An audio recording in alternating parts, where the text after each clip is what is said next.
Yeah, yeah. Oh, good evening, everyone in the USA, Canada, all over the world, including Long Island, aka Strong Island, plus the 5 spots of Brooklyn, Bronx, Manhattan, Staten Island, and Queens. I'm your man, G Money Stacks, aka Lonely Nomad, aka The Gregonator, aka YouTuber, host with the most, and rookie podcaster, Queens, New York. And you are now rocking and tuning into the sports edition show of Excellent Fun Vibrant Podcast. And we got a great show for you today. First and foremost, before I even get to um where you can listen to the episodes and stuff on YouTube and stuff, I do apologize for not going on 17 Live. Um Unfortunately, with the time going past me by, so I figured I'd just do Instagram Live for now. So I'm gonna figure something out. But anyway, back to the show. If you're new to the channel, a new listener, a new watcher from the YouTube community universe, welcome to the show. And if you missed any previous episodes whatsoever, don't worry, I got your back. All you need to do is grab the subscribe button to the YouTube channel, which is the same name as the show, which is Excellent Fun Vibrant Podcast. And and be sure to enable alerts alongside with the notification bell. Leave a like and a comment alongside with the episodes and the topics. Stay tuned for more video content, upcoming episodes, previous episodes. Make sure you download your favorite episodes. Be sure to share the episodes, share the videos, and also make sure you tell a friend to another friend. And I will go over the streaming platforms on the go where you guys can actually listen to the previous episodes, including the new episodes and stuff. Um, so there you have it right there. Um, our first segment of the day, our first main segment of the day, actually. Um, this is pertaining to some sports stories in regards to stories in basketball, football, baseball. Of course, there's tennis, there's volleyball, and all the other sports that you just name it. But in this case, in this episode, we're gonna be having some you know baseball updates in terms of what's going on with the Mets. So that's what we're gonna be talking about today. And we're not on mute, you guys, so don't worry about that. So today's segment, of course, is called the Quick Side Bleacher Bar. Okay, that's where we go over some stories in sports news, of course, and of course this is sports. This is a sports talk show, of course. Um, and our first topic has to do with Noah Synderguard. So this is according to Halal Hangout. And unfortunately, Noah Syndergaard's not gonna be back with the Mets next year, which is pretty crazy because with everything that went down with him and his the injury and the Tommy John surgery he had to do. So this is what's happening in this story right here. Noah Syndergaard has officially become an LA Angel for a few weeks now. Syndergaard has been getting lots of unnecessary hate from the New York Mets fans and New York radio personalities for going to our team since he made the move. Syndergaard did nothing wrong, but still continues to receive a ridiculous amount of hate from the Big Apple. Damn. Why are they doing him like that, man?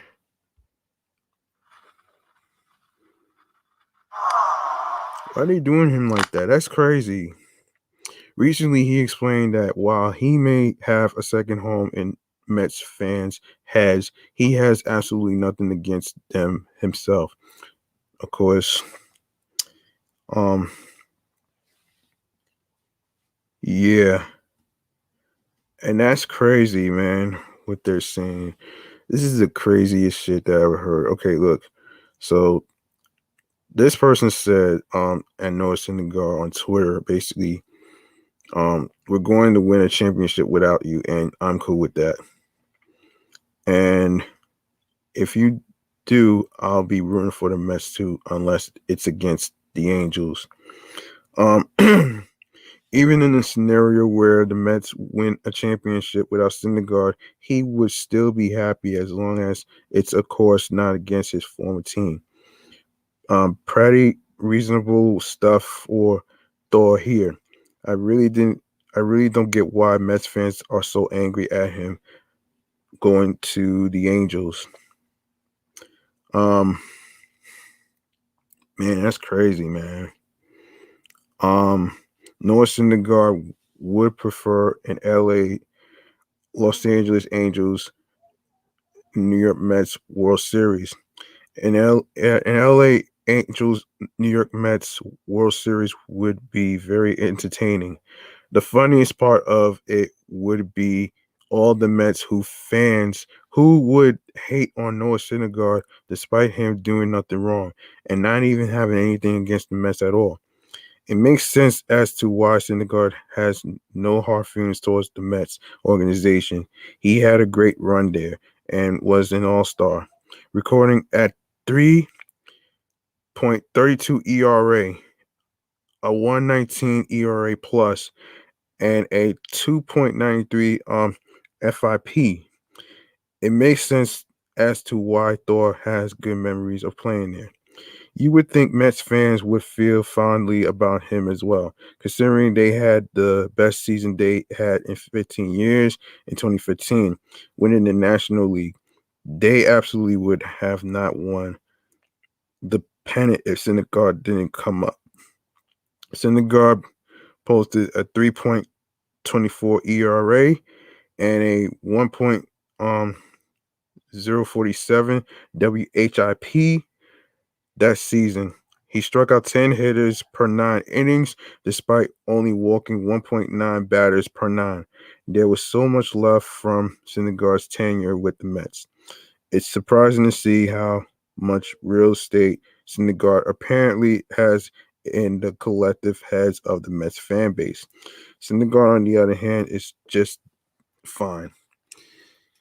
Yeah, I don't know why. I don't know why actually they would actually do this to this guy, man. I mean that's crazy. This is a guy who was out from the games due to Tommy John surgery. Like, come on. Like, he's human. And if he wants to have a change of scenery, so be it. Why pick on a baseball player knowing that he's not perfect? Like, that doesn't make any sense to me. That shit makes no sense to me. So I'm actually um I'm actually happy for the guy, man, that he wants to do something to not be reminded of all the all the stuff that he went through. I mean, come on. I mean, you're only human, and I applaud you for making the switch.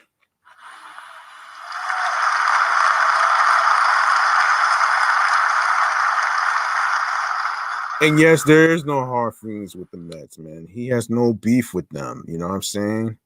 Um, and yeah, so that's and another another player who's not going to be with the Mets next year is a guy who goes by the name of who is it? Another person that's not going to be there is what is it? Marcus. Hold on a minute here.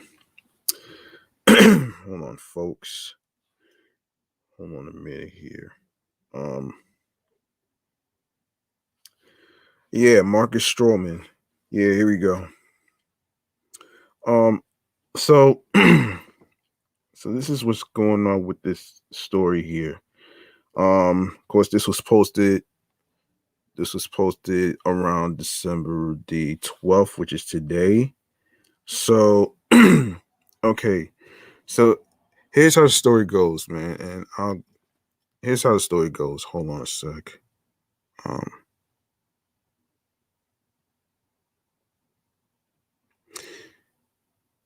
all right. All right. So the Mets 2022 starting staff is mostly filled with question marks, which is why they need to make an all-out effort to resign Marcus Stroman.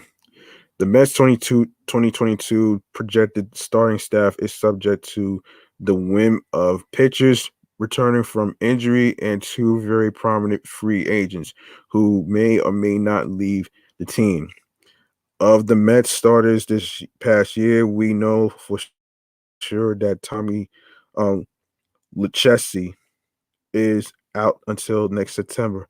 David Peterson should be back from a toe injury, and of course, regarding the elephant in the room, Jacob DeGrom, the Mets only have their fingers crossed. Two other starters, Taiwan Walker and Carlos Carrasco, present themselves as somewhat of an enigma and therefore likely to be penciled in with some um, trepidation for 2022. Walker was lights out in the first half, but fizzled in August and September, while Carrasco lost 4 months of the season with a hamstring injury. And his return was less than impressive, posting a 1-5 record and 6.04 ERA. Tyler McGill showed promise at times, and he is a good candidate for some heavy duty attention at AAA Syracuse, working on his command, but he is not ready to join the Mets staff yet. Um, Mets to sign or not to sign? So this brings us to two of the 13 free agents on the Mets to-do list. Noah Synderguard made a cameo appearance for the Mets after rehabbing from surgery. As a pitcher filled with promise, he is a relative unknown from here forward, and as such, is likely to be extending a qualifying offer by the Mets, which is expected to be about $20 million. If offered, Syndergaard is apt to accept the offer with the intention of rebuilding his status as a premier pitcher during 2022, following that up with another go at free agency next year. Given the uneasiness about the Mets staff going into 2022, Marcus Stroman should be at the top of the Mets list to resign. The trouble for the Mets, though, is that while a glance, the class of 2022 free agent starting pitchers reveals several top name pitchers: Zach Greinke, Justin Verlander, Max Scherzer, and Clayton Kershaw. They are all well into their 30s. This leaves Stroman 30.2 as the expected most sought after starter on the list. Money will be a factor as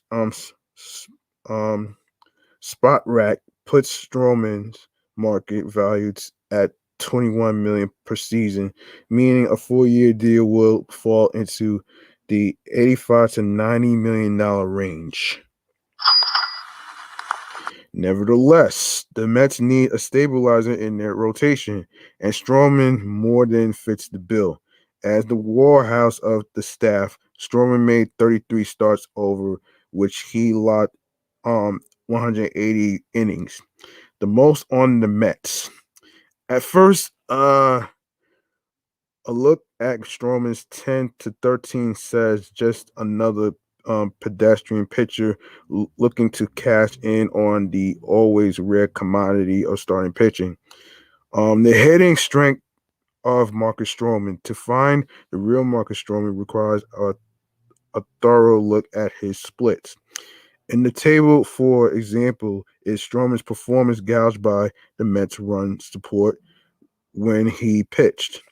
You'll note that 14 of Stroman's decisions and 12 losses came when the Mets scored 2 or fewer runs for him. And when the Mets do score runs for him, Stroman does not blow the opportunity, going 8-1 on those occasions. Okay, so the chart says, okay, so splits, so 0 to 2 runs scored.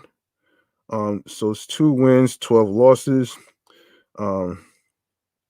Winner loss column is 0.143, ERA 3.54, 16 16 the 3 to 5 runs scored, 4 wins, 1 loss, 0.800, ERA 2.74. I'm not sure what the G's and GS and stuff stands for, so I can't really tell you on that one. Next, 6+ runs scored, 4 wins and no losses. So it's about maybe about 1.000 and ERA 2.39. The next chart is illustrating how Stroman fares as he goes through a lineup each time.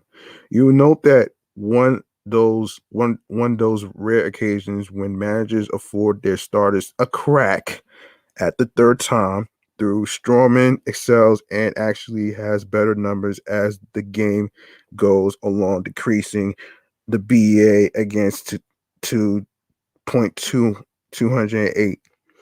So the split in the first PA in, not sure what that is, but so it's 33 PA 284 256 14 runs 58 home, second base, third base, home run 4. Yeah. So let me just continue with the story. At a diminutive 5'7", 180 pounds, Stroman is not your typical 6'5", 250 pounds pitcher we see these days. He reminds me of Pedro Martinez, though, with his demeanor on the mound. No nonsense. Here's my pitch. Try to hit it. Since coming over from the Toronto Blue Jays in 2019, Stroman is now well adapted to the National League as a contact pitcher, averaging less than 1 strikeout per inning. He relies heavily on his defense to catch the ball in an area the Mets need to shore up for all of their staff. Unlike Synderguard, who has openly stated his preferences to stay with the Mets, Stroman is being coy and has said little to the media. So, okay, Mets, no time to lose, but stuck in neutral. Reports in early October centered on mutual interest between Stroman and the Chicago Cubs. And in this instance, Stroman was not shy of commenting. The Cubs are always going to be a huge destination target just because of the history of the franchise, how amazing the franchise is, and the city's one of my favorite cities. So, as indicated before, the Mets will have competition over Stroman. Also, the Mets are essentially in limbo until they hire a president of baseball operation and a general manager. The best the Mets can do for now is keep in touch with Stroman by letting him know they want him back. Fortunately, all teams are forced into inactivity until the World Series ends in about 2 weeks, and this should help by providing some time for the Mets to find and hire a person for at least one of the two vacancies. Well, yeah. Um, okay. Before I even go to the Javy Baez story, I'm going to take a look at the standings right here. Um,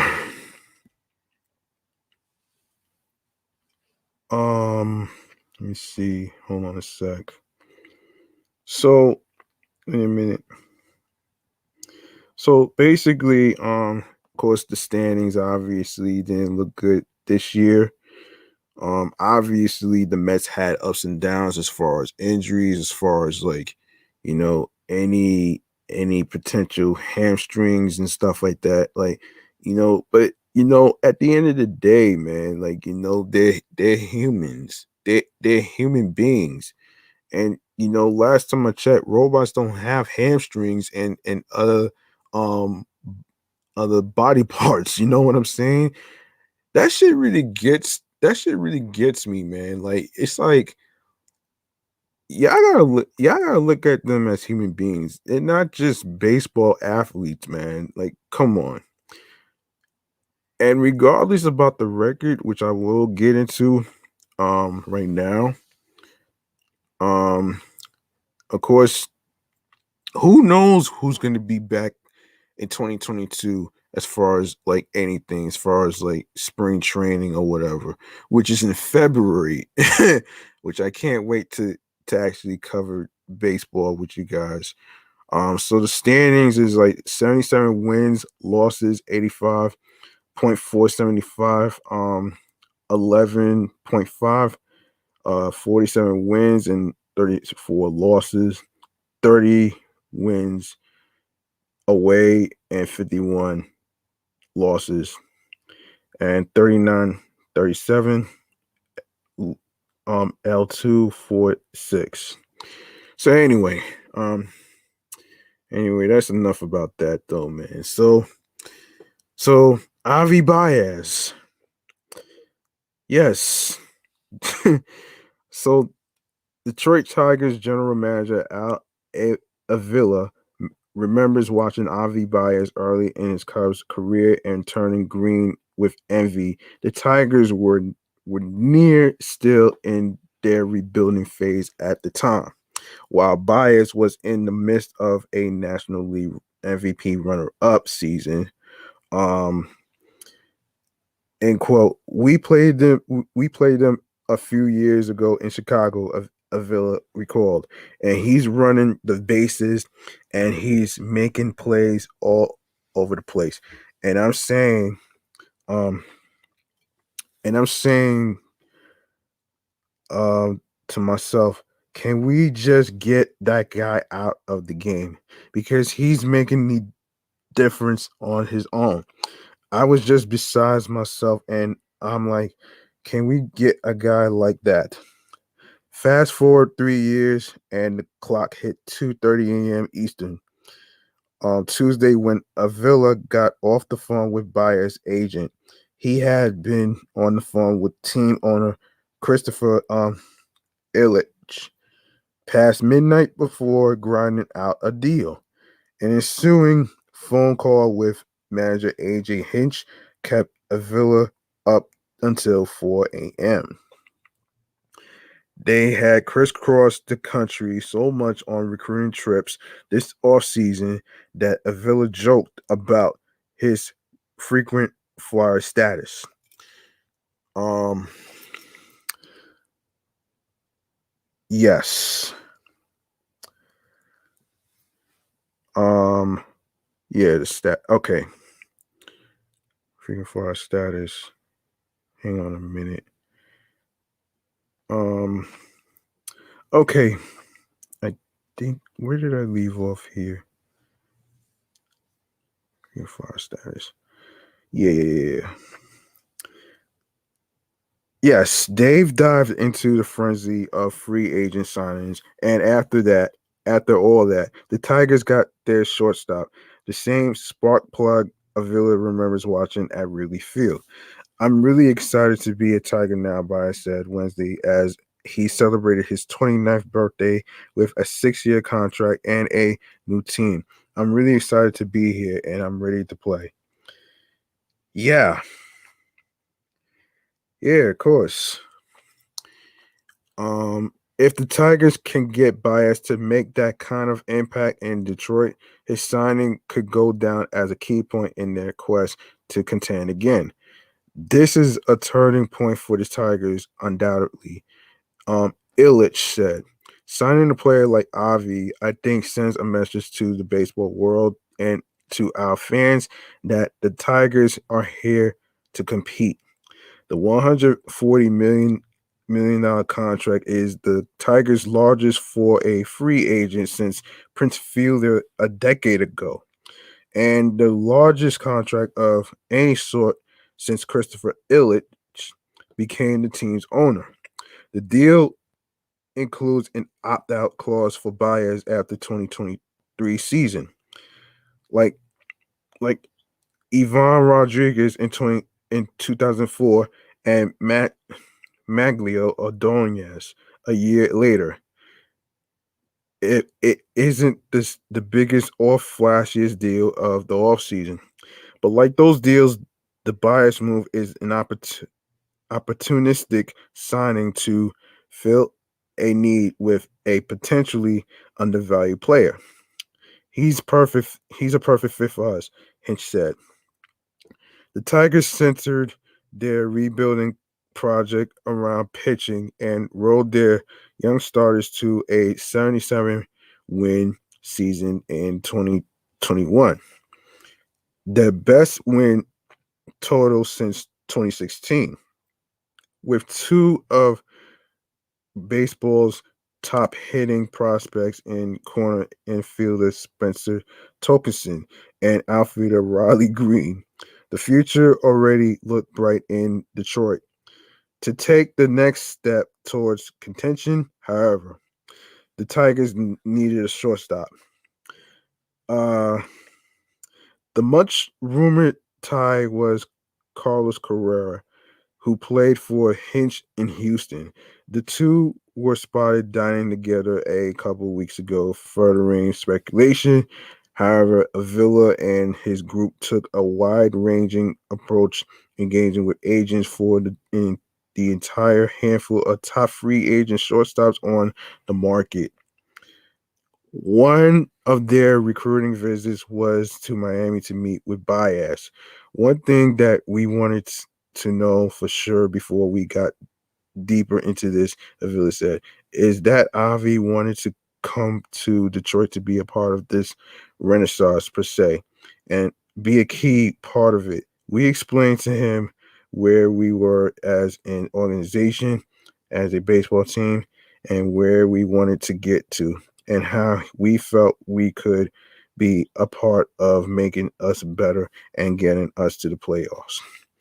Buyers like the young talent and the idea of being a veteran presence for a team on the rise, but he also liked the chance to play with and learn from reigning veteran Miguel Cabrera, um, like he did with Eduardo Rodriguez. Cabrera played recruiter with Baez, and just like with Rodriguez, the sales pitch made an impact. Everyone wants to learn something from Miggy, Baez said. And that was one of the biggest things that I wanted to come here. Baez was a two-time National League All-Star in Chicago. In 2018, he led the the National League with 111 RBIs to go with 34 home runs, a t- a, a 290 batting average, and a .881 OPS. He was a repeat All-Star and a Gold Glove Award winner in 2019, slugging 29 homers with 85 RBIs and a .281 average and .847 OPS. He also won a National Gold Glove Award that season. But Baez's offensive production has come with a heavy dose of strikeouts, including in a National League leading 184 in 2011. A midseason trade to the Mets set up an offensive revival helped by a lower strikeout rate, better patience at the plate, and a hit to all fields approach as spacious City Field. A chance to learn hitting from Cabrera and hit at Com Comerica Park, Bias believes could make him even better. The way that Miggy has done this for many years and many swings, Bias said, I want to have that confidence, to have an approach like Miggy and something that makes me to the next level. I think I haven't had my best season yet. I'm working to have a great season, and I want to talk to Miggy to learn something about swings to keep for the rest of my career. I'm working on seeing the ball and chase less pitches. If Bynes could do that, he'll have addressed the biggest question about his game. When he connects with pitches, he's an electric player who puts his athleticism to work on the field. The more he could do that, the more he fits into the Tiger style of play on the hinge, and the better this deal looks. I think Avi, with the way his career has gone, the impact that he's had, the ups and downs, and everything in between, has come out of it a super tough kid that knows how to win, Hinch said. He's a player that quite honestly posts and shows up every single day to beat you. And to me, that competitive character that he brings to something that we've been trying to build for years since I've been here. He's a perfect fit, and as a manager, I couldn't be happier. Well, there you go. There you go. Another congratulations and another applaud should be handed.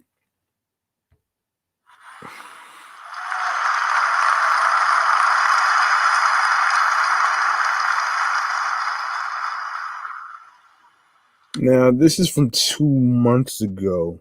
Of course, um, this is involving Pete Alonso. Pete Alonso is among the few Mets who falls into slam dunk category for a return next season. But as he prepares to conclude a third straight season without a playoff appearance since arriving in the major leagues, Alonso is willing to accept a measure of responsibility for the team's 2021 shortcomings. There's a lot of questions that need to be answered, and for me personally, I want to be able to get the team over the edge, Alonso said before the Mets 4-3 win over the Braves. I want to be one of those cornerstones guys that's on the field dogpiling and champagne showering at City Field. I want to be that. And personally, I have been consistent, but there's so many different areas I can improve on and get better. And I think for me, I want to keep going up. Alonso, who entered play with a team leading 37 home runs, cited his defense-based running and plate discipline as areas in which he would like to improve. So let me see. Defensively, I feel like I have gotten better, he said. I still need to get better at it, even though I feel I have had a significantly better year. Running the bases, I feel I have gotten better. Striking out less, I feel I have gotten better. Putting the ball in play hard more consistently has gotten better, but it's not enough right now. I just need to keep finding higher levels and try to be the best version of myself as a player and as a leader. Of course, Michael Conforto, Javy Baez, Jeff McNeil, Dom Smith, and J.D. Davis are among the position players whose futures Mets brass will have to decide this winter. Also said he doesn't see any reason changes are necessary. Thankfully, that's not my job to decide or figure out, he said. But I know we do have the potential with the people in the locker room to win a championship. I know that. If you look on paper, our roster before this is absolutely stacked. Now we have an addition of Avi Baez and Synderguard is finally back healthy, which is awesome. And Jake DeGrom is going to have a great offseason and be healthy for next year. So absolutely, I think we can win a championship. It's just a matter of getting the most out of ourselves, not just as individually, but as a team. Robert Gazelman traveled with the team as part of the taxi squad and could be activated for a cameo before the weekend concludes. The right-hander has been sidelined since June with a torn right lat. Okay. All right. So we're going to actually hold on a minute here. So the Mets have some changes to the coaching staff. So we're gonna get to this right now. So the Mets announced a major shakeup in their coaching staff today. 3 days after the decline to pick up Luis Rojas' option, which I actually talked about in episode 5, who is not going to be back as a Met next year. The team has informed a majority of their staff that they are free to seek jobs elsewhere. This includes Jeremy Accardo, Ricky Bones. Oh, Ricky Bones. Oh man. Gary D. Sarcina, Dave Just, Brian Schneider, and Tony Tarasco. Hugh Quarterbaum and Kevin Howard, both of whom joined the club after Chili Davis and Tom Slater were dismissed, will not return to the big league club, but they are in discussions to remain in other roles with the organization. Meanwhile, Jeremy Hafner could return as pitching coach, although that is still to be determined. Remains to be seen, folks. So the news does not come as a surprise, especially following the announcement that Rojas will not return as manager. It's figured to be a winter of big changes for the franchise following a disappointing 77 win, 85 loss season. And that appears to be the case early on. The club is actively seeking a president of baseball options, and that individual will likely play a large role in shaping the rest of the club from the front office straight on down through the coaching staff. Okay. Yeah. And like I said, man, like I said before, man, baseball I'm not gonna be back until probably February and maybe between February, March, April and stuff. So, this is a wait and see, man. So this is a wait and see. Um okay, so we're going to actually go to the Mets roster breakdown. Okay. Um yeah, we're gonna go over the roster for 2022 of next year. So this is quite interesting actually.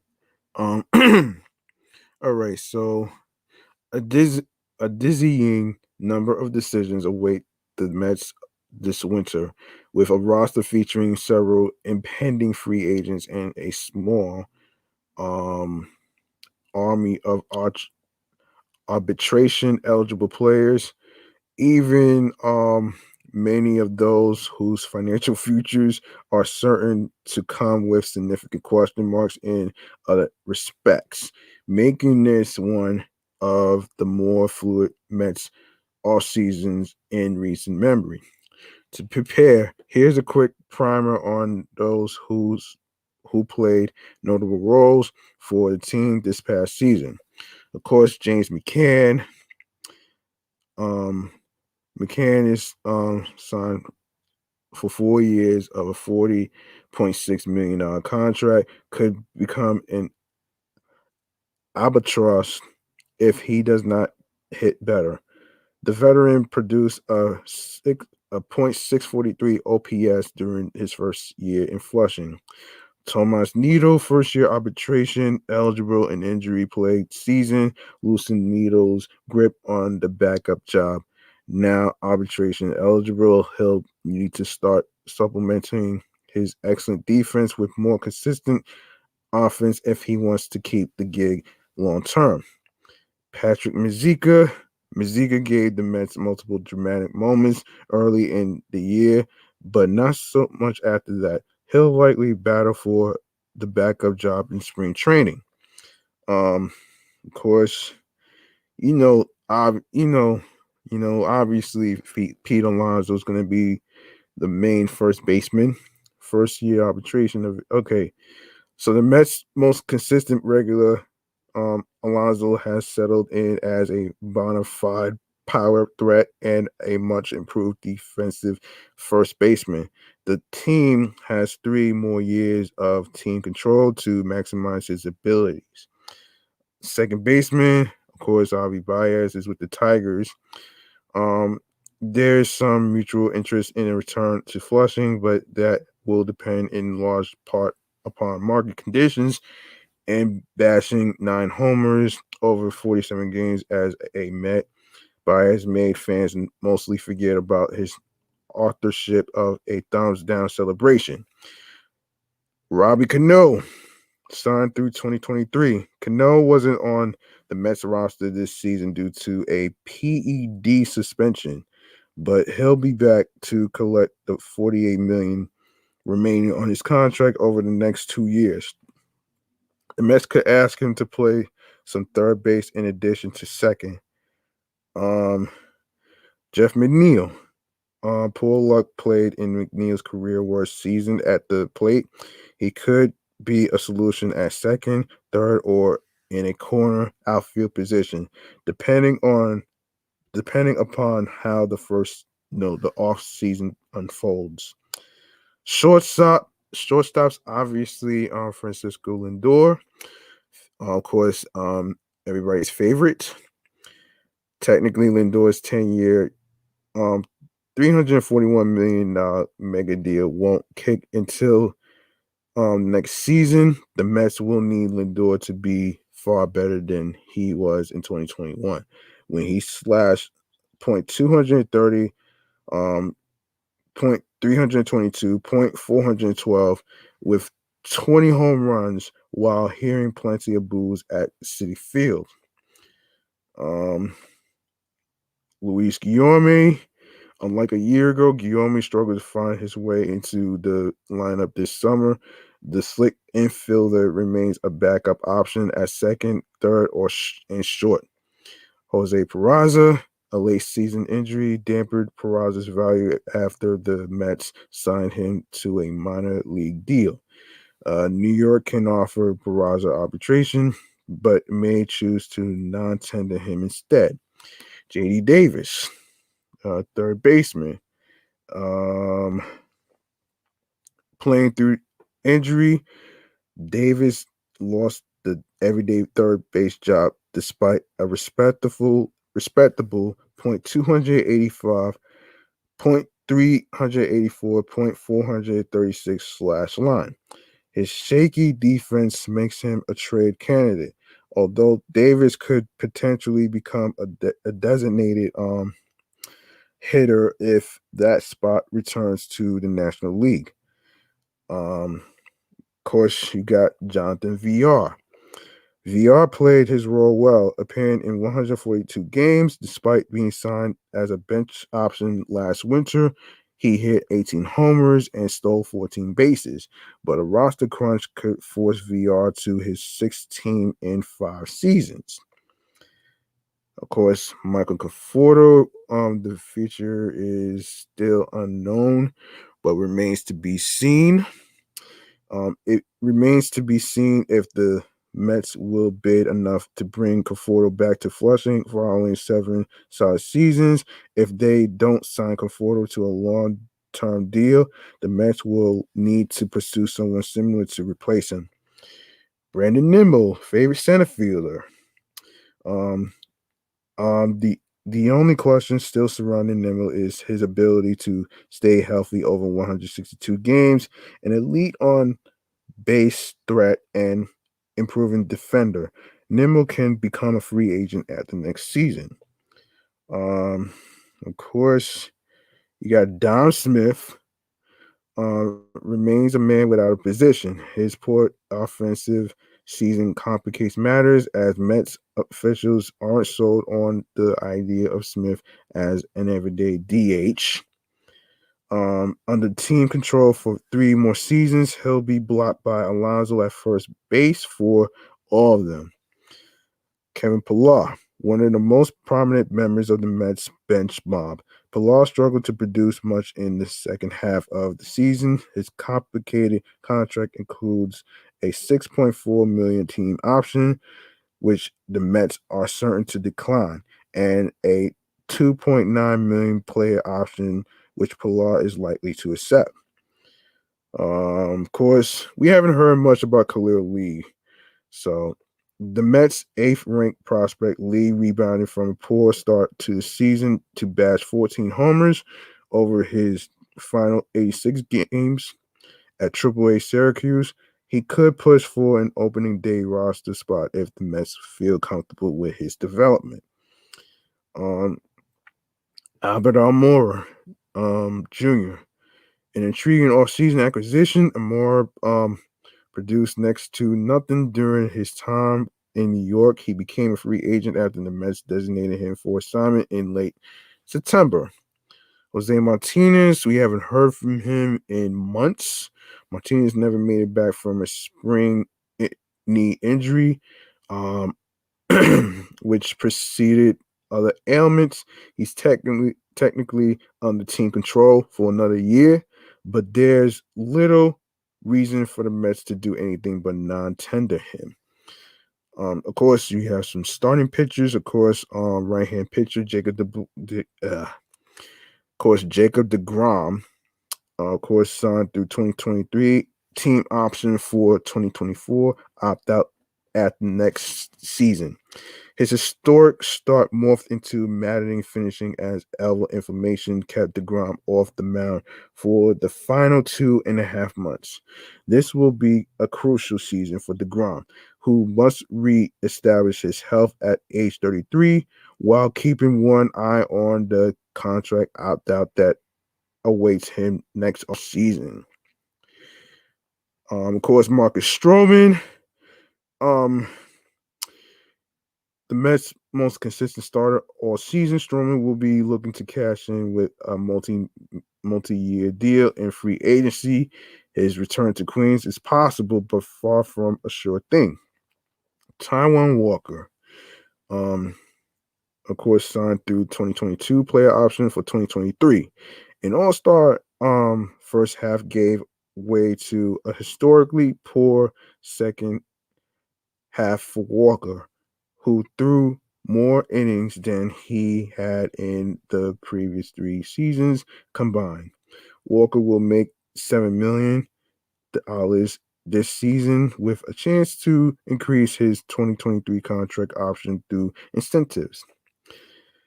Right-handed pitcher Carlos Carrasco signed through 2022. Team option for 2023 after missing 4 months to a right hamstring strand.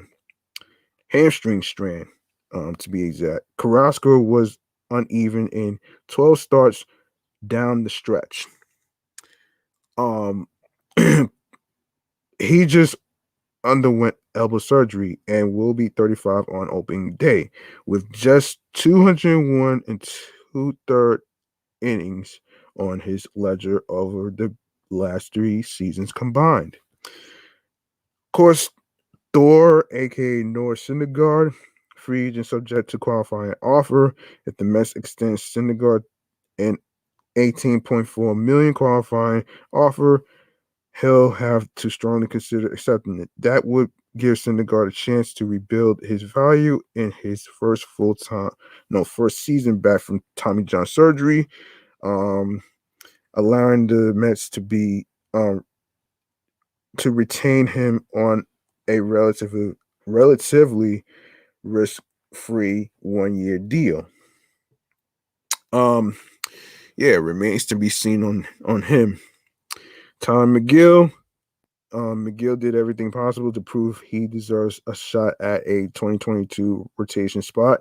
How the right-hander bounces back from a significant career high in innings will go a long way toward determining his ability to win the job. Okay, you got left-handed pitcher Rich Hill, of course, free agent after the World Series. The 41-year-old lefty proved continually solid following a midseason trade. He's expressed some interest in the return, though the Mets may not have room in their rotation to accommodate him. David Peterson. Mid-season foot surgery cost Peterson the final 3 months of the season. He should be healed in time to compete for a starting job next spring. Of course, you have Joey Lachetti, the left-handed pitcher, a member of the opening day rotation. Lachetti could miss all of next season recovering from Tommy John surgery. That sets up an interesting tender decision for the Mets, who must decide if they want to pay Lachetti twice through arbitration this winter and next for the right to retain him into 2023. Trevor Williams, something of a trade deadline throw in for the pitching star of Mets. Williams gave them 32 1/3 effective innings in the second half. He's likely to return as a rotation depth piece. Right-handed pitcher Jordan Yamamoto had a shoulder strain, not cost him most of the summer. Yamamoto would have seen significant time replacing other injured players in the Mets rotation. He, like Williams, will return as a depth piece. Of course, relief pitchers, Edwin Diaz, a solid season quell concerns about Diaz, who should remain in the closer's role next year. Seth Lugo, after missing the first 2 months of the season while recovering from right elbow surgery, Lugo was good but not great the rest of the way. Entering his final year of the team control, he hopes to return to his old role of a multi-inning fireman. Trevor May, who produced a 3.59 ERA as Diaz's primary right-handed setup man, is due another $7.75 million next season. He'll return to the same gig. Left-handed pitcher Aaron Loup, who's also awesome. Loop's historic season, highlighted by a 0.995 ERA over 56 2/3 innings, means he'll seek a raise over $3 million he made this season. The Mets would love to have him back, but they'll have competition for his services. Jerry's Familia. Familia's 3-year, $30 million deal is in the books. He's expressed interest in returning to New York, which would not require such a rich contract this time around. Miguel Castro. Castro managed a 3.45 ERA despite some midseason inconsistencies. He'll be arbitration eligible for the final time after making $1.688 million last season. The Mets are likely to retain him for middle relief depth.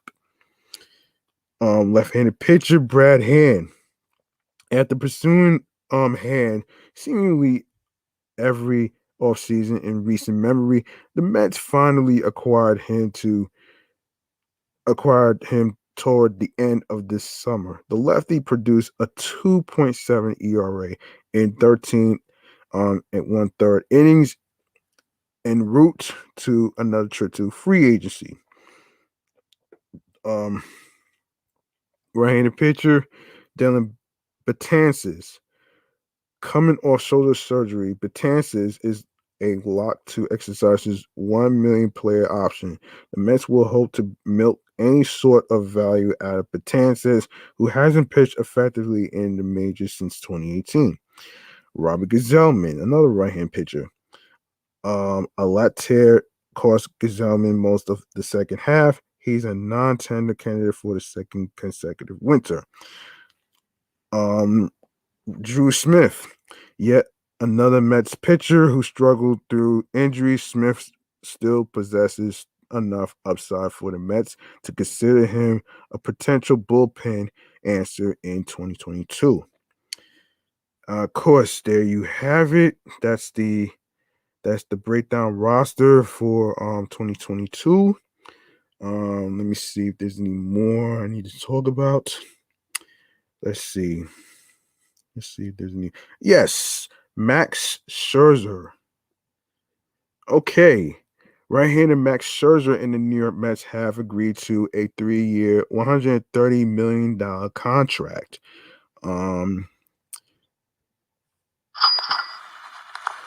Sources familiar with the situation told ESPN's Jeff Passan. Scherzer can't opt out of the contract after the second season of the deal, the sources said. The $43.33 million average annual salary of the deal sets a record, surpassing the $36 million New York Yankees pitcher Garrett Cole, is averaging after signing a 9-year, $324 million contract in 2019. Scherzer, age 37, becomes the oldest player in MLB history to sign a $100 million contract, according to ESPN Stats and Information.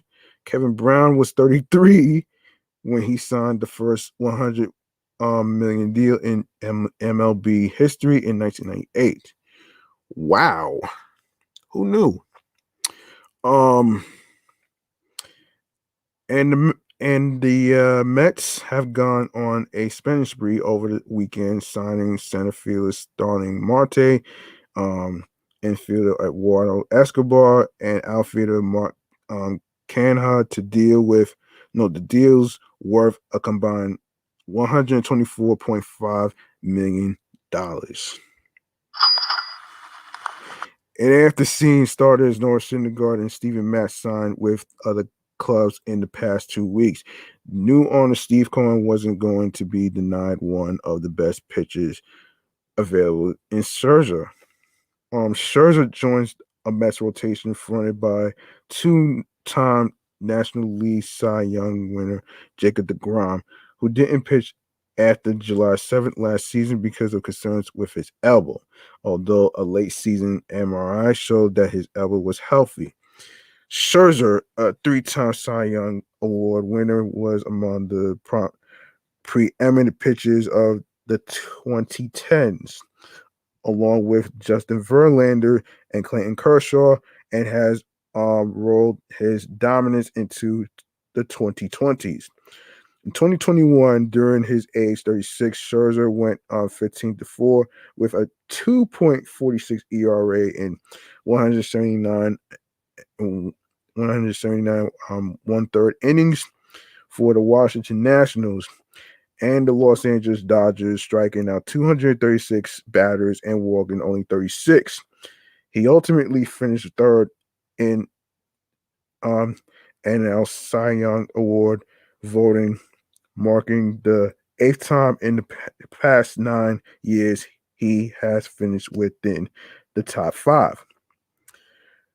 During that stretch, which dates back to 2013, Scherzer has posted a 2.82 ERA while averaging 15 wins and 192 per season. Um, Even though the 2020 season was shortened to 60 games because of the coronavirus pandemic, his 51.2 Fangraphs WAR since then leads all pitchers. Scherzer was originally the 11th overall pick in the 2006 draft by the Arizona Diamondbacks, who flipped him to the Detroit Tigers 3 years later in a 3-team trade that saw Curtis Granderson, Edwin Jackson, and Ian Kennedy, among others, switch teams. Hold on. Let me grab a drink real quick.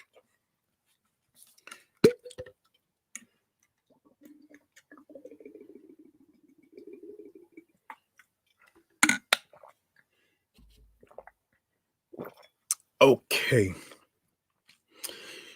In Detroit, Scherzer formed a devastating duo with Verlander on perennial playoff teams that often fell just short of a championship. He joined the Nationals on a 7-year, $210 million free agent deal in January of 2015 and somehow outperformed his contract over the course of 6+ seasons. A highly impressive run that culminated in winning the 2019 World Series.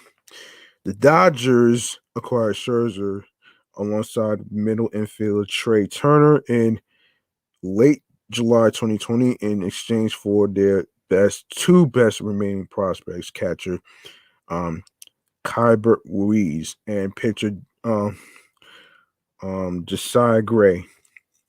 Scherzer dominated initially with a 0.78 ERA through his first 9 starts, but his arm was slow to recover from being used in the ninth inning of Game 5 of the National League Division Series against the San Francisco Giants.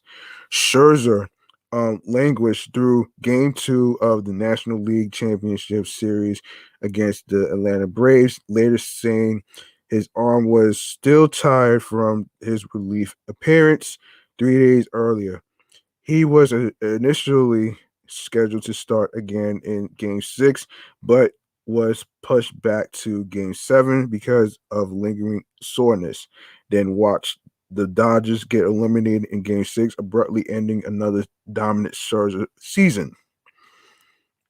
Scherzer is 190 to 97 with a 3.16 ERA in 14 major league seasons. He has 3,020 strikeouts, which ranks 18th on the all-time list.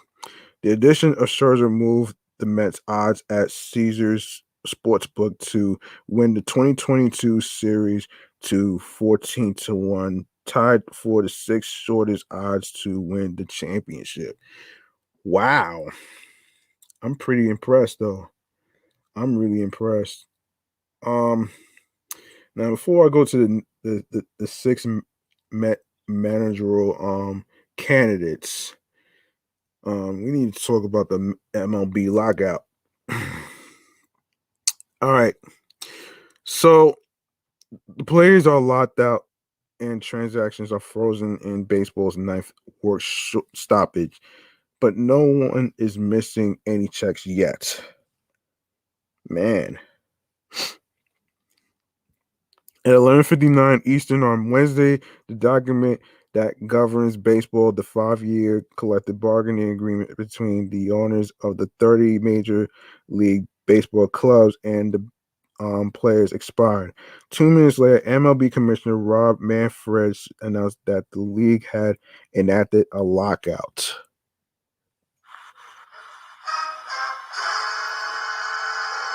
Which brought the sport to a halt. Teams are now allowed to talk to players, make major league signings or swing trades. This is the ninth work stoppage in MLB history and the fourth lockout. So here's what's going on. Of course, excuse me. So what is the lockout based on? So in short, it is a type of work stoppage used by the owners of a business during a labor dispute. In a lockout, the management tells workers don't show up. Excuse me, said Bob Jarvis, a professor who teaches a baseball law course at Nova Southeastern University. While in a strike, workers tell management we're not going to show up. But either way, the factory or the business comes to a standstill because the workers are not there. A lockout is a tool that owners can use. Leagues can operate without a new collective bargaining agreement in place, but it is common practice in the four major men's North American professional sports leagues: MLB, the NFL, the NBA, and the NHL, to use a lockout in instance like this. Manfred referred to MLB's implementation of the lockout as the defensive. His reasoning: the 1994 to 1995 strike, the last work stoppage in baseball to cost regular season games over 900 in all, came after the league had continued to operate without a new agreement. Um, when the CBA expired, then the 1994 season began as scheduled. Players went on strike in August as MLB sought to add a salary cap. The union successfully avoided the institution of the cap, but the 1994 World Series was canceled and the strike didn't end until 1995, with a legal battle playing out in public. End quote. Um, You want to control the timing of the dispute, Manfred said, adding later, if you play without an agreement, you are vulnerable to a strike at any point in time. What happened in 1994 is the MLBPA picked August when we were most vulnerable because of the proximity of the large revenue dollars associated with the postseason. We wanted to take that option away and try to force the parties to deal with the issues and get an agreement. Players felt as if owners had been planning a lockout for some time and that it was an attempt at intimidation. It's unnecessary to continue the dialogue, said Tony Clark, the executive director of the Players Union. We've obviously had 26 years without a work stoppage, and this industry has continued to do well and grow. And at the first instance, in some time of bumpy water, the recourse was a strategic decision to lock players out. How many lockouts have led to the cancellations of games? None yet. So the lockdown, no, excuse me, the lockouts of 1973, 76, 90, a full regular season was played each time. In 1990, for instance, the 32-day lockout eliminated most of spring training, but 162 regular season games were played, starting a week later than usual. What is the downside of the lockout, you ask? Even though it is the off season, Manfred conceded that a lockout is bad for our business. No games or paychecks are being missed over the winter, but Clark said players considered the lockout proactive. Um, End quote. The moment that you declare a lockout, you really push fans into the players' camp, Jarvis said. You really play into the players' argument that, hey, even though we're the season that you are coming out to see the games, you won't be able to see the games because of what management did. It is much better for management to force the players to go on strike so that management can say, hey, we want the games to go on. The players who are refusing to show up. Wow. Um Jarvis said that at least this work stoppage was coming during the time when the other sports are in season, the NBA, the NFL, and NHL, and college football. But for ardent baseball fans who intensely follow their team's hot stove moves, he said a lockout is bad because the activity has stopped. For the average fan, he said a lockout isn't going to make a difference. That is until spring training.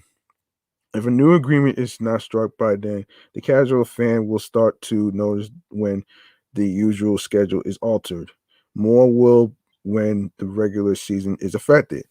Uh, right now, the calendar favors ownership, said Michael Leroy, a professor and sports labor expert at the University of Illinois at Urbana campaign. Yeah. Um, Players can't sign free agent deals and they are going to get anxious about that. But if players are able to hold fast through late January or February, now the advantage shifts to the players. It's not very common, but there are times that lockouts convert to strikes. My concern about this is that a lockout would not be resolved quickly, and that in time it would morph into a strike and it would last into spring training and beyond. Leroy said there have been roughly 20 stoppage in the four major North American sports leagues since the 1960s, with almost all of them won by management. The lone exception, the 1994 to 1995 baseball players strike.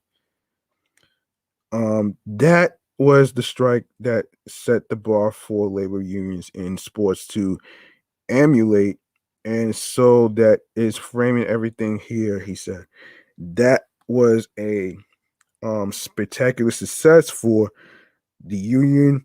That was so successful because the union avoided a hard salary cap. And that's why we have players signing 10-year deals for over $300 million. You have nothing like it in any other sport. So the dispute is there are a lot. Although star players are setting contract records in a system without a hard salary cap, a mechanism present in the other major North American professional sports leagues, players feel owners aren't struggling as much as they say they are. That too many teams are receiving tens of millions in revenue sharing from their counterparts, yet purposefully aren't competing for playoff spots. That the industry has grown, but the average major league salary, roughly $4 million, has remained flat or dropped. That younger, cheaper players are being relied on more than ever and having their service time manipulated. Owners, though, believe baseball players have the best deal in professional sports and point to this offseason's free agent spending, which was on pace to set a record at one point in that argument. Man, that's crazy, man. That's crazy, man. And this is kind of tricky for and kind of hard for everybody, actually, if you will. Um, I never would imagine this happening to anybody for that matter. Um, if you will. Um, that's gotta suck, man. But we'll see what happens. So what can players do during a lockout? They cannot sign major league contracts. They cannot take part in team activities. They should not be talking to team officials.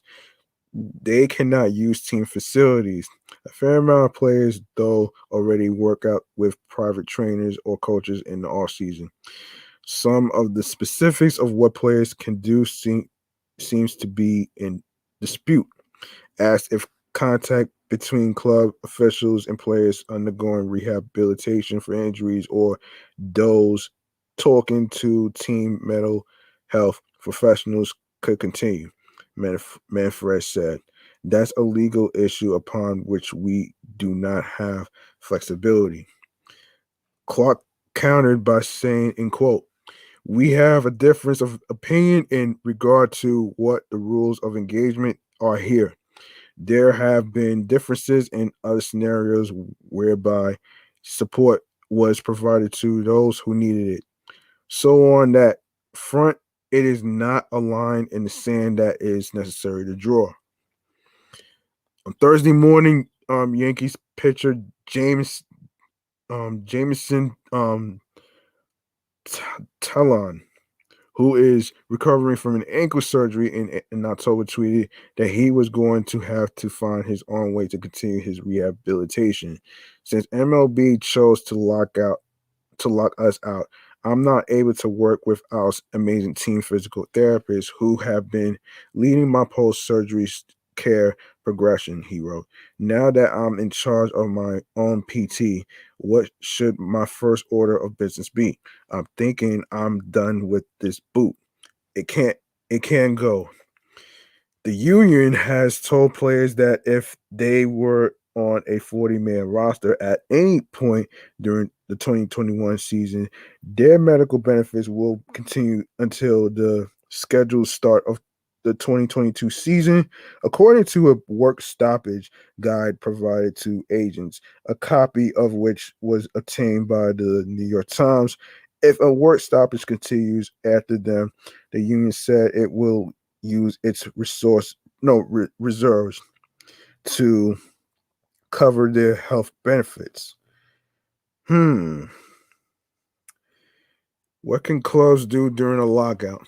Teams were expected to continue their off seasons, but without a major component, the players they can work on trades but cannot um, consummate them.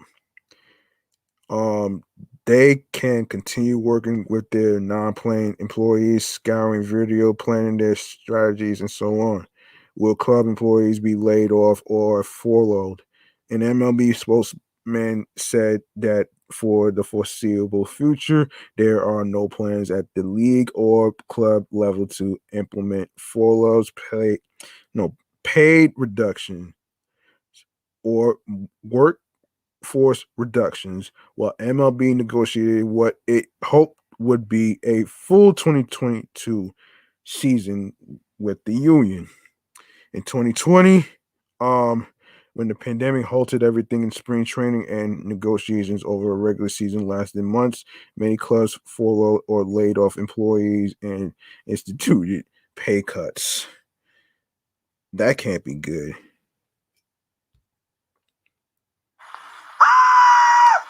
Can the sidelines still negotiate during the lockout?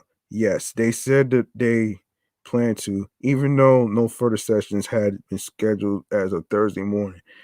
End quote. There's this intense negotiation, and then when the lockout occurs, there's emotion around it, and people back away, Leroy said. And usually there's a fairly lengthy hiatus before any more talks occur. It wouldn't surprise me if it was weeks later that talks occurred.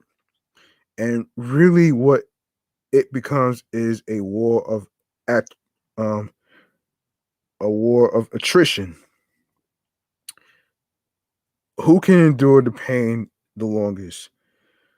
After the CBA expired, neither Manfred nor Clark provided a deadline for a deal. Manfred said MLB enacted the lockout now to provide enough time to reach a resolution that avoids damaging the 2022 season. Clark said players want an agreement that addresses their concerns and hope it would be sooner rather than later. Is anyone missing a paycheck? Not yet. Players don't earn paychecks or service time in the offseason or spring training, during which they get allowances. Paychecks and service time start in the regular season, which is slated to begin on March 31st. during a lock during a lockout. According to the union, clubs are obligated to pay any signing bonuses, deferred salary, and any other payments that were earned before the lockout began. Wow. All right, I want to actually say something about this. Actually, this is horrible. I mean, 2022 is around the corner, right? Like, you mean to tell me, out of all things, that you would put this fucking petty lockout for what?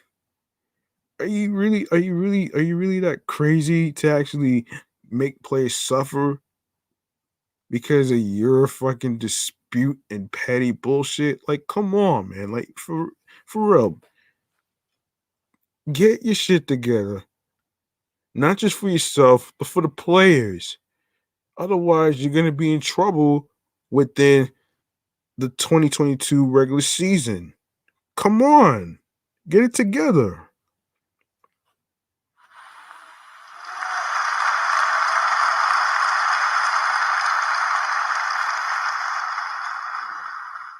All right.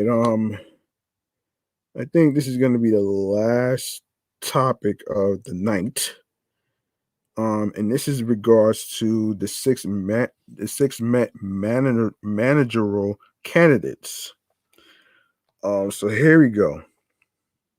Um, all right. So this is according to Mets Mesmerized online website. Um, that title reads like a '60s animated Christmas movie. Oh wow!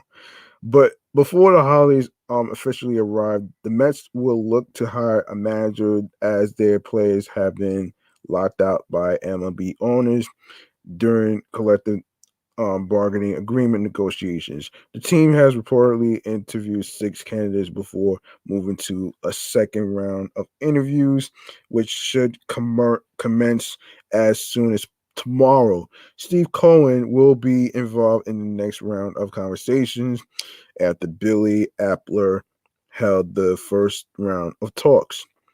Of course, this is the list of six candidates. So there's Buck Showalter, former manager. So likely the most popular candidate for manager among Mets fans, especially on here. Um, Buck Showalter interviewed for the Mets manager job on Wednesday. The team was reportedly impressed with the 65-year-old who last managed in 2018. Though he doesn't have a strong postseason record through 20 seasons, 914.391. Showalter is highly respected throughout baseball among former and current players. Showalter has managed over 3,000 games and is um, 1,551 to 1,517, 0.506. During the regular season across the Yankees, Diamondbacks, Rangers, and Orioles. Joe Espada, Astros bench coach. Joe Espada interviewed with the Mets on either Tuesday or Wednesday. He's been the Houston Astros bench coach since 2018, having stints with the Marlins and the Yankees before that as their third base coaches. A Puerto Rican native, he also coached on the 2013 and 2017 Puerto Rican teams in the World Baseball Classic, the latter which featured current Mets like Francisco Lindor and Seth Lugo. Espada has gotten the handful of interviews with teams in the last couple seasons, but hasn't been chosen just yet. Brad Osmus, former manager. Brad Osmus got the interview process kicked off with an interview on Monday. The former major league catcher has been a manager for a total of 5 seasons with the Tigers, 2014 to 2017, and one with the Angels, 2019, where he was hired by Mets general manager Billy Appler. Osmus has been a special assistant to Appler season prior. The New Haven, Connecticut native managed just 2 winning teams in his 5 seasons, and his most loaded squad, the 2014 Tigers, lost in the first round to the Bucks Showalter to manage Baltimore Orioles. He, like Espada, has also dabbled in the international coaching waters, managing the Israeli baseball team in 2012 in their World Baseball Classic qualifications. Matt Quattrero, MMO, executive editor Mike Mayer's favorite name to spell of the bunch, has been with the Tampa Bay Rays since they had devil in their name. He was drafted by the team in 1996, spent basically all of his minor league player career with the team. He spent most of his coaching career with them too. First as a minor league manager, then minor league hitting coordinator until he went to the Cleveland organization to coach their major league team. He came back after 4 years with Cleveland and has been the Rays bench coach under Kevin Cash since then. Bob Guerin was the Mets bench coach under 4 years of Terry Collins' administration, this 2012 to 2015, an era that succeeded his 5-year run as manager of the Oakland A's. He was 334 to 376.470 in the time of Oakland. After leaving the Mets, Guerin went to the Dodgers and has been their bench coach under Dave Roberts since then, during which the team has won a World Series and had sustained success. It was reported way back when that Guerin left the Mets to be closer to his family in California. So it remains to be seen should he be offered a job that he actually comes back to the East Coast. And of course, last but not least, Clayton McCullough, Dodgers first base coach. McCullough was the mystery final candidate reported about on Wednesday, and he had his interview Thursday. The 41-year-old spent a couple years playing minor league baseball out of college, but soon made the move to coaching. He spent years in Toronto Blue Jays minor league system before making his way over to the Dodgers as their minor league fielding coordinator. He was named team's first base coach at the start of the 2021 season. Okay, let's see if I covered every single thing. Yeah, wait a minute. Let's see if I covered everything. Give me a sec.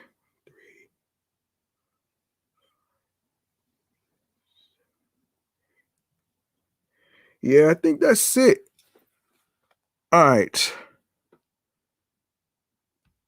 I think that's gonna do it for episode 7 of this sports podcast right here. Excellent, fun, vibrant podcast, the sports show edition. You like what you heard in today's show?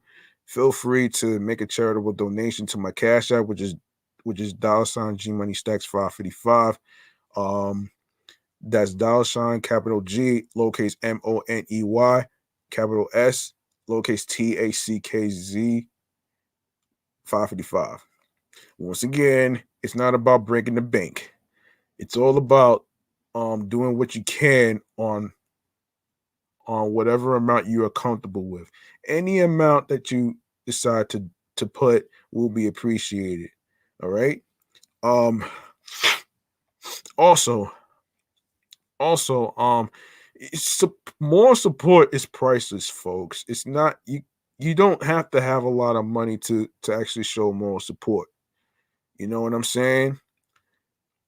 Don't believe the hype on that shit though, because that's not always the case, man. You can't put a price on support. Same way you can't put a price on friendship or any other type of thing whatsoever. Um, and of course, there you have it right there. Um, if you want to know about where you can follow the show, you can follow the show Excellent Fun Vibrant Podcast, the sports edition. Of course, Excellent Fun Vibrant Podcast is the name of the sports talk show.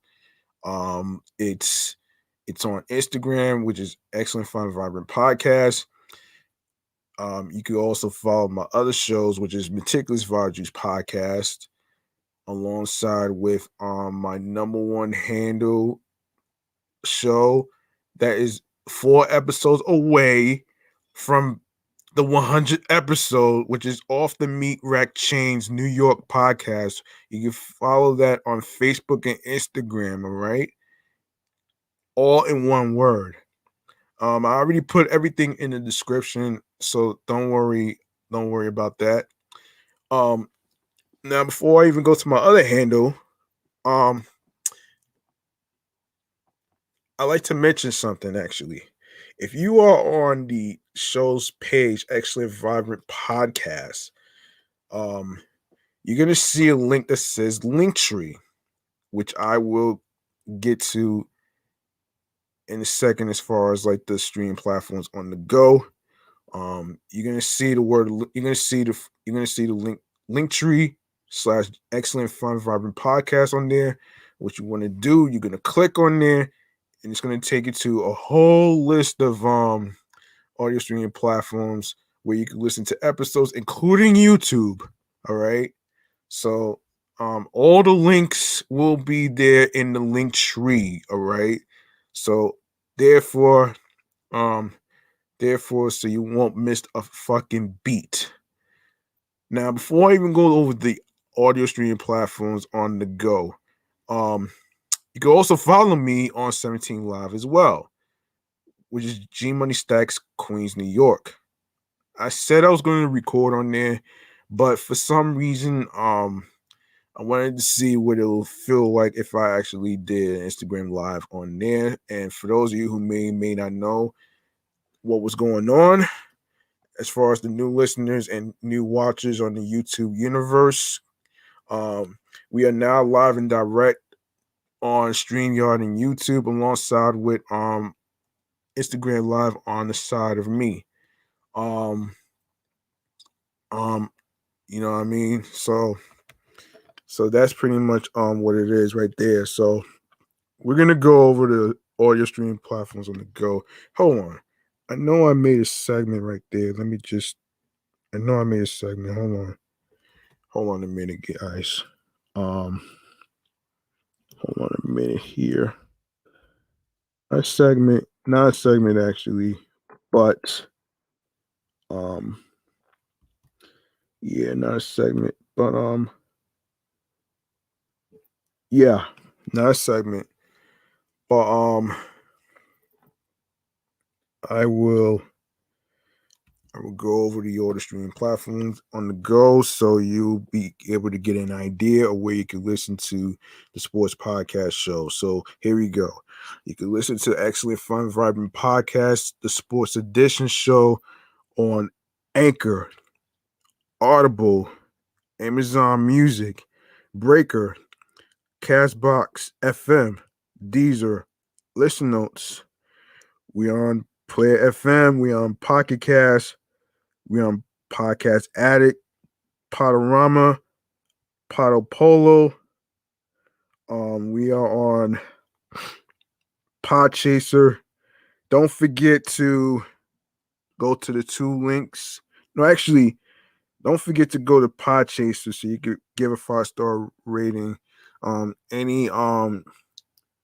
though you don't have anything to say, but 5-star rating will be appreciated on Podchaser. So we are on Reason FM, Spotify, Stitcher, TuneIn Radio.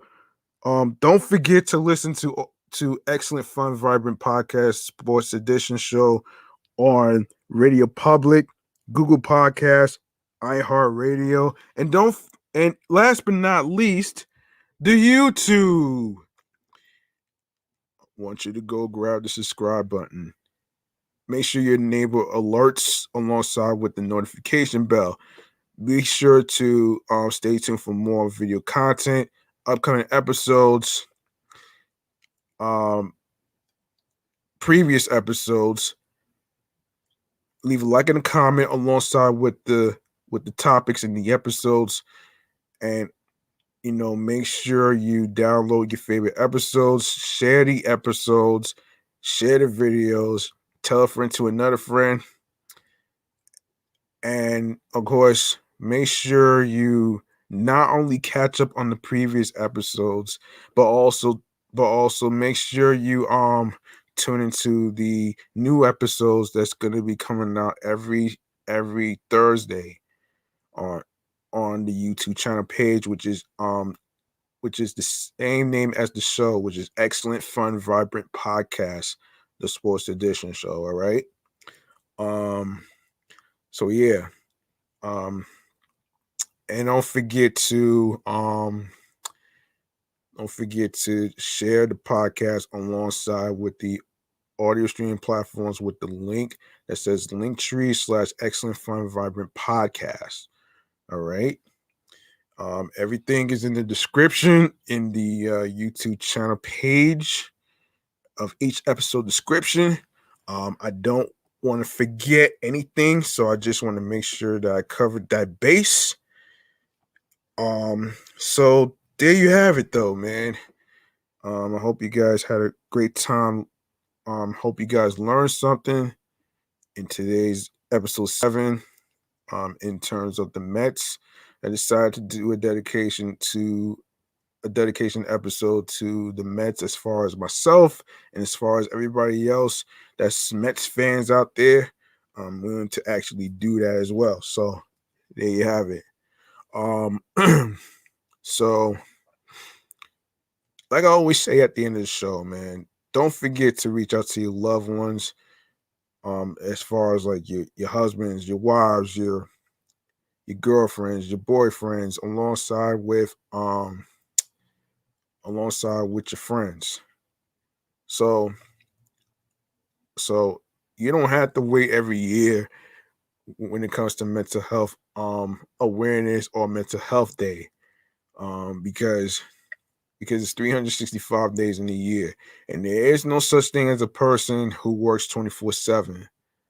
You know what I'm saying? That shit is kind of corny to me to actually say, oh, you don't have time to actually hear a person out on a podcast. Well, guess what? You have to be mindful of what a person is going through mentally, physically, and spiritually. And that's why I created the segment for my number one show called Mental Health Check-In. It's regarding not just myself, but it's about you and your well-being, of what you're feeling on the inside. It's not about what's on the outside, folks. So there you have it right there. Of course, last thing I would actually say here, if you guys want some free game on how to start a podcast,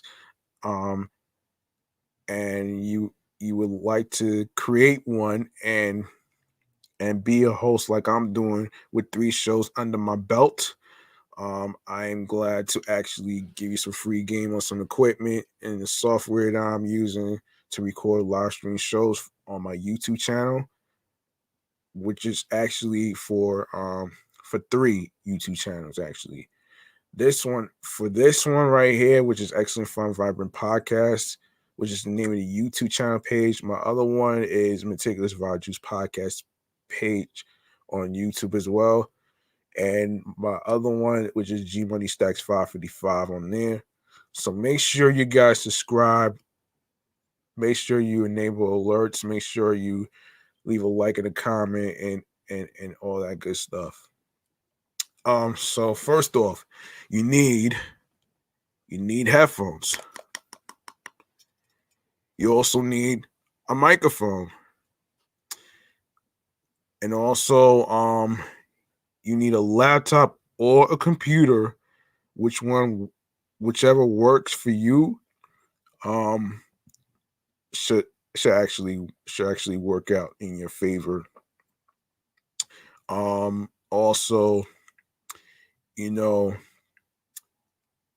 if you are creating a name of a podcast show, um, don't worry about the fucking haters, man. Worry about worry about worry about you worry about yourself.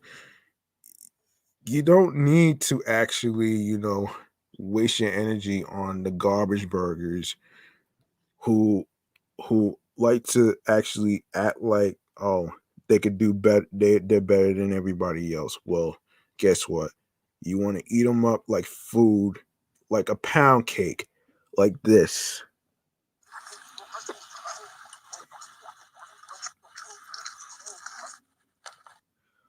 Okay. Um Another thing you need is uh,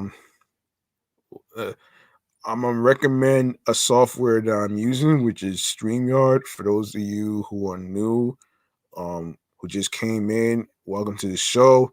Uh, if you don't know what StreamYard is basically about, is a software where it gives you the creation tools for you to create banners and talking points, websites, social media handles, where people could follow you, your show journey, your podcast journey.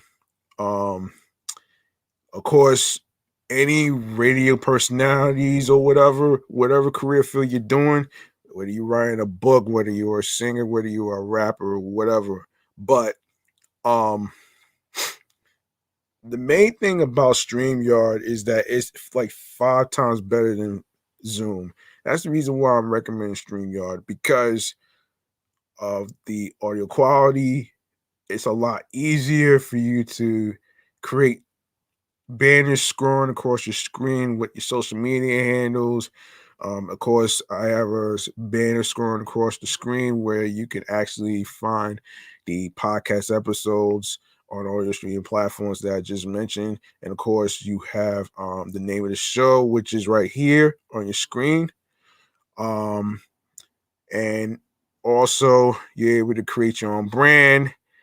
And of course, what I like about the free version is that in certain dates it'll reset by itself at a certain date, so I don't have to worry about upgrading to the paid version. So the free version is a lot easier to do. So you know what I mean. It saves you money. You know what I'm saying. I mean, you don't got to do all this extra shit to as far as like appearances and stuff to please people. A lot of people don't need to be pleased and don't need to be messed with. So, you know what I mean? Um, so, um, so, and if you like to know more how to, you know, create a podcast like I'm doing right now, you can also download the Anchor app, or you can check out the website anchor.fm so you can get yourself a head start and happy podcast journey. I hope everything works out for you. I know it's working out for me since I'm reaching the 100 episode, which I'm four episodes away on my first show, which I started last year. Um, and hopefully I'll do the same for this show and the other show now I'm doing, which will reach the 1 year anniversary by next year. So don't you worry. And that's your free game on how to start a podcast, like myself, who has 3 shows under his belt. All right. Now, I like to say thank you to those and everybody who got a chance to actually hear me out, and for those who actually got a chance to listen to me. and I do appreciate every single one of you who actually took the chance to actually listen to me. And I want you guys to be careful out there, be safe. Make sure you be mindful of the people that you being around with during this crazy time with the slamdemic of another strain that we're actually dealing with and shit. And don't let the fucking conspiracy theories who come up with alternative facts to basically mess with your head with a made up story or whatever case scenario may be, because they don't have real factual information. They just spewing fear to people, and you know what I'm saying. And with that being said, man, make sure you wash your hands with your soap and water, hand sanitizer. Make sure you have your water alongside with your Gatorade, with electrolytes. Doesn't matter what brand it is, but you know what I'm saying. So I think that's gonna do it for me. G Money Stacks is clocking out this bitch right now. So I'm off this shit right now. So I want you guys to be safe, take care of one another, reach out to one another in terms of their time and need, in terms of mental health, because that's very important, especially when it comes to friendships and especially when it comes to relationships and marriages and stuff like that. Of course, friendship involves too. So there you got it. There you go. Um, yeah. So I'm gonna be out of here, man. Peace and one love, and have a good night.